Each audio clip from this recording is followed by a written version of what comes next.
Isa sa pinakamalalim na katangian ng kulturang Pilipino ay ang pagiging mapagmahal sa pamilya. Sa atin, ang pamilya ang unang tahanan, ang unang sandigan, at para sa kanila, handa tayong magsakripisyo ng lahat, pangarap, oras, kahit pansariling kaligayahan. Ito'y isang kagandahang kinamulatan natin, ngunit minsan, ang kabutihang iyon ay nagiging dahilan ng pinakamasakit na sugat kapag inaabuso o sinasayang ng taong pinagkatiwalaan natin ng buong puso. Kamakailan lamang nabalot ng pagkabigla ang publiko matapos kumalat ang balita ng sikat na aktres na si Kim Chu ay nagsampa ng kasong qualified theft laban sa nakatatanda niyang kapatid na si Lakambini Lakam Chu. Isang mabigat na kaso na tumutukoy sa malubhang pag-abuso ng tiwala.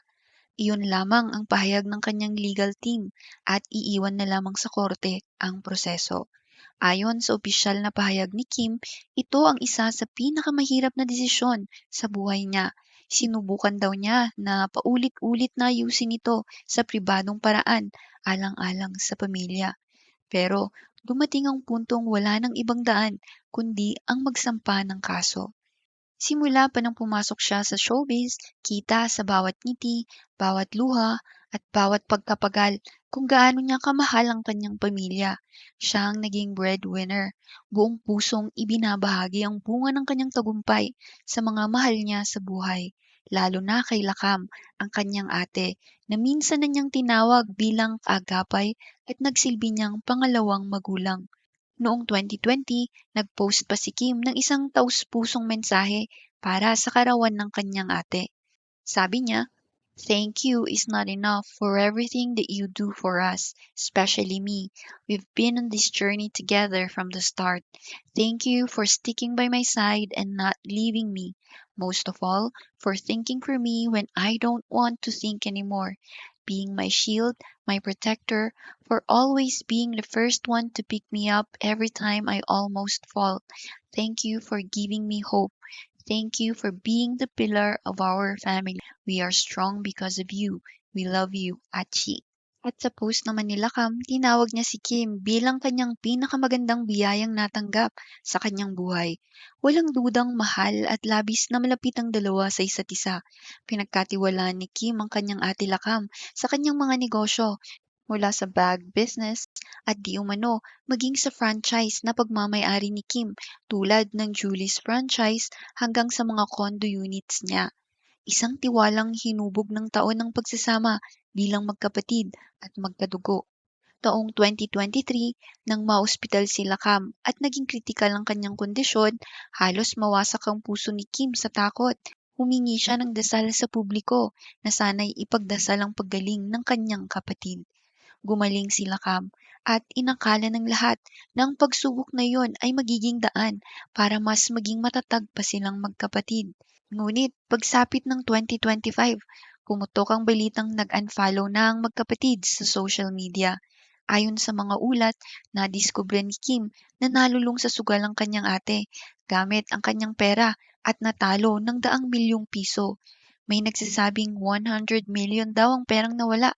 Ang iba naman ay sinasabing umaabot pa nga raw ng 300 million. Ano man ang halaga, masakit pa rin. May espekulasyong matapos daw ang bangungot sa ospital noong 2023 nang muntik nang mamatay ang kapatid ni Kim, umiba ang moto ni Lakam sa buhay. Isinabuhay niya ang moto na YOLO or You Only Live Once kahit kalabisan na. Mula sa pagiging halos hindi mapaghiwalay, ngayon ay nasira ang ugnayang minsang matibay tulad ng bato. May iba namang nagsasabi magkapatid sila, magpatawad na lang daw si Kim. Pero ang kapatawaran ay hindi laruan. Hindi ito isang salita lang na pwedeng ibato para mabura ang pagkakamali. Ang ganitong komento, pagkamat may pinanggagalingang kultura, ay nagiging malupit kapag ibinabaliwala ang sakit ng biktima. Si Kim ay buong pusong nagmahal ng kanyang pamilya, nagtiwala at nasaktan. At higit sa lahat, si Kim ay tao lamang. Hindi niya lang pinoprotektahan ang kanyang sarili. Nasa balikat din niya ang responsibilidad ng kanyang mga empleyado, sa negosyo at sa lahat ng umaasa sa kanya. Kung siya lang ang naapektuhan, marahil matagal na niyang pinili ang katahimikan kaysa paabutin pa 'to sa korte. Pero ngayong maraming buhay ang nakataya, kailangan niyang maging matatag kahit ang kapalit ay pagkasira ng kanyang puso. Ang kwentong ito ay isang mapait na paalala. Ang pinakamamahal natin ang may kapangyarihang saktan tayo ng pinakamatindi. At minsan, ang pinakamatapang na uri ng pagmamahal ay ang pagpiling lumayo, lalo na kung ito'y nakasira na ng pagkatao. At sana magsilbi itong mata para sa lahat, lalo na sa mga sikat na personalidad. Huwag sanang ipromote ang sugal. Inaabuso nito ang kahinaan ng masa, ang kahirapan, ang emosyonal na pagkabusabos, at ang desperasyong baka sakaling manalo sila at kumanda ang kanilang buhay.